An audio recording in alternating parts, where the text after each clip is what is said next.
आज हम बात करेंगे मॉन्की पॉक्स वायरस के बारे में। जैसा कि हम सबने सुन रखा है कि मॉन्की पॉक्स फैल रहा है, पर ये है क्या? क्या हमको भी खतरा है? क्या ये कोरोना जैसा है?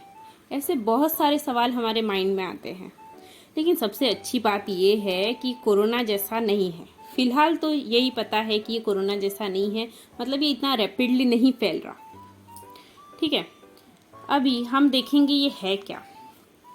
तो मॉन्की पॉक्स के जो सिम्टम और या कंसर्न उनके ऊपर जाने से पहले हम देखेंगे इसका नाम मॉन्की पॉक्स क्यों है। क्या ये मॉन्की से फैलता है? जी नहीं, ऐसा नहीं है। ये एनिमल टू ह्यूमन फैल सकता है, जूनोटिक डिजीज़ है। लेकिन 1958 में इसका जो पहला केस रिपोर्ट हुआ था वो मॉन्की के अंदर हुआ था, इसीलिए तब से इसका नाम पड़ गया मॉन्की पॉक्स। ओके, तो ये किसी भी एनिमल से ह्यूमन के अंदर फैल सकता है, ज़रूरी नहीं है ये मॉन्कीज़ में ही हो। अब ये बीमारी पाई कहाँ जाती है? ये जो वायरस है ये होता कहाँ है? तो central and west African region में ये बेसिकली पाया जाता है और यहाँ से दूसरी रीजन में ये एक्सपोर्ट होता रहता है। जो इसका जो वायरस का जो डीएनए है वो डबल स्टैंडर्ड डीएनए है और ये सिमिलर है स्मॉल पॉक्स का जो वायरस है उसके और काऊ पॉक्स का जो वायरस है उसके, मतलब उनसे ये मेल खाता है एक तरह से। और अगर उनकी वैक्सीन है तो इस बीमारी के संदर्भ में भी हम यूज़ कर सकते हैं, क्योंकि इसका जो स्ट्रक्चर है वो स्मॉल पॉक्स के जैसा ही है। अब मॉन्की पॉक्स जो वायरस है उसके 2 मेन स्ट्रेन है, एक सेंट्रल अफ्रीकन और एक वेस्ट अफ्रीकन। जो सेंट्रल अफ्रीकन स्ट्रेन है वो जो वायरस है उससे काफ़ी सीवियर डिजीज़ फैलती है और बहुत ही ज़्यादा ट्रांसमिसेबल है। लेकिन अच्छी बात यह है कि जो करंट सिनेरियो में जो मॉन्की पॉक्स फैल रहा है वो वेस्ट अफ्रीकन क्लेड का है। ओके, और वो कम ट्रांसमिसेबल है as comparison to central African clade. और फिर अब ये कौन सी स्पीशीज़ में पाया जाता है? तो जो स्पीशीज़ है वो स्क्वेरल हो सकती है, माइस हो सकती है, और जितने भी नॉन ह्यूमन प्रीमेट्स हैं उसमें ये पाया जाता है। WHO का मानना है कि इस वायरस की कोई नेचुरल हिस्ट्री हमारे पास नहीं है कि ये कैसे आया नेचर के अंदर, लेकिन हाँ इतना है कि ये फैल रहा है और काफ़ी सीवियरली। ये इसका जो फर्स्ट आइडेंटिफाइड डिजीज़ ह्यूमन में मिली थी वो डेमोक्रेटिक रिपब्लिक ऑफ कॉन्गो में मिली थी, एक 9 महीने के बच्चे के अंदर। ठीक है, ये तब मिली थी जब 1968 में ऑलरेडी स्मॉल पॉक्स को पूरी तरह इरेडिकेट कर दिया गया था इस नेशन के अंदर, और 1970 मतलब 2 साल बाद ये जो नया वायरस है ये मिला। अभी स्मॉल पॉक्स इरेडिकेट करने के 2 साल बाद ये मिला, इसीलिए इसका नाम पॉक्स ही रखा गया। लेकिन ये किस में पहले मिला था? मॉन्की में, इसलिए मॉन्की पॉक्स। इसका ट्रांसमिशन कैसे होता है? तो फर्स्ट है एनिमल टू ह्यूमन ट्रांसमिशन। तो कोई भी इन्फेक्टेड एनिमल है, अगर उसके संपर्क में कोई हेल्दी पर्सन आता है तो उसको ये बीमारी हो सकती है। कैसे होगी?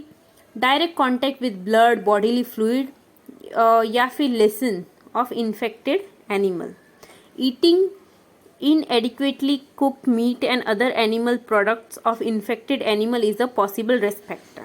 ओके, सेकेंड है human to human transmission. Human to human again अगर बॉडीली फ्लूइड के संपर्क में कोई आता है जो भी इन्फेक्टेड ह्यूमन है तो ये बीमारी हो सकती है। People who closely interact with someone who is infectious including health worker, household member and sexual partner are at greater risk of infection.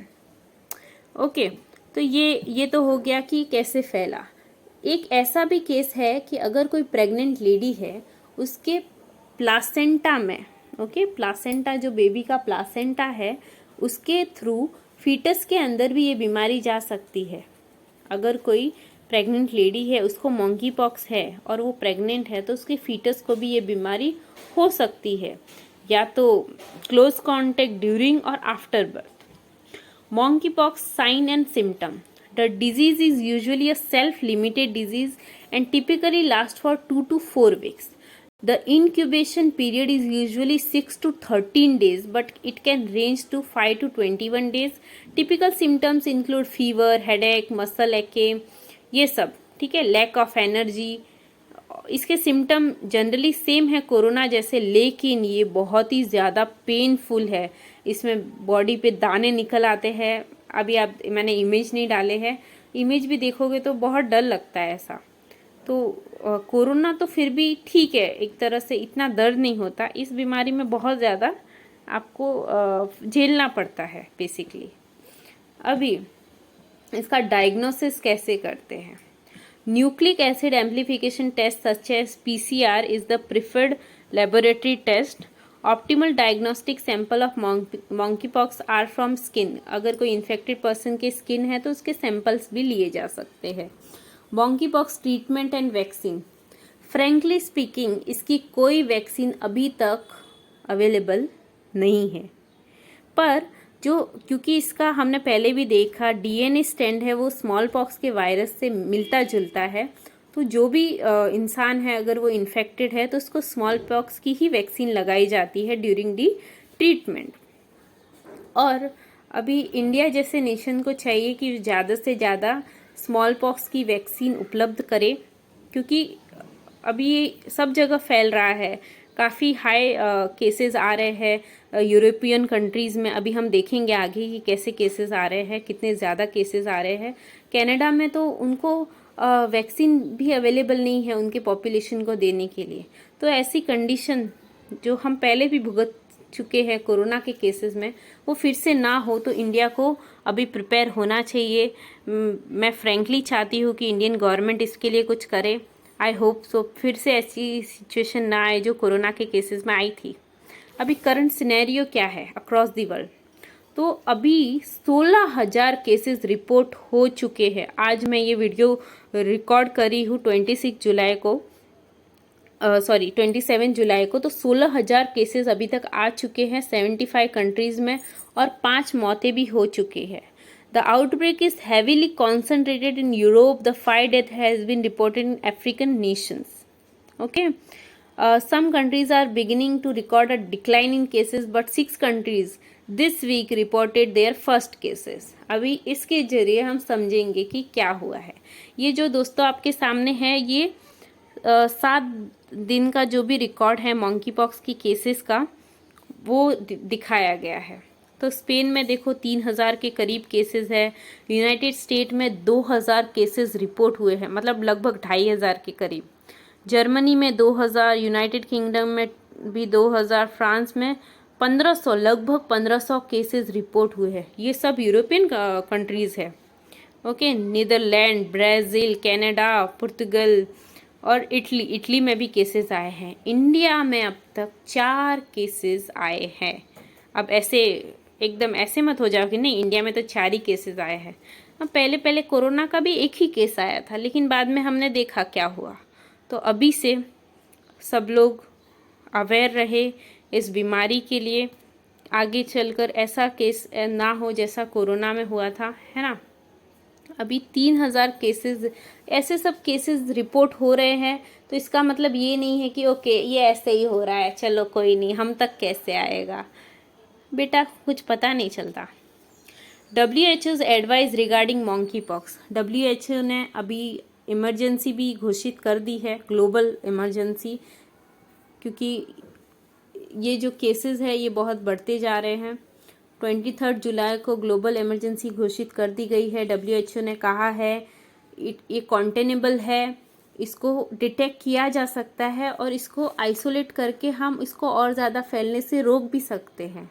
Okay, rising awareness of risk factor and educating people about the measures they can take to reduce exposure to the virus is the main prevention strategy for monkeypox. और again अगर कोई virus से infected है तो उसको 21 days के लिए isolate कर सकते हैं। 21 डेज तो सबको ही याद है अभी। और avoid close contact with people who have suspected और कन्फर्म मॉन्की पॉक्स, जिनके कंफर्म है कि उनको मॉन्की पॉक्स है, ऐसे लोगों के साथ हमें क्लोज कांटेक्ट न रख के भी हम इस बीमारी से बच सकते हैं। ओके, तो दोस्तों अभी तक आपको पता चल ही चुका होगा इसके बारे में, और मैं उम्मीद करती हूँ आपको सबको इसमें आप दूसरों को भी एजुकेट करेंगे और ये बीमारी और ना फैले ये देखेंगे। और दोस्तों ये मेरा फर्स्ट वीडियो है यूट्यूब पर, तो प्लीज़ मुझे इनकरेज करिएगा।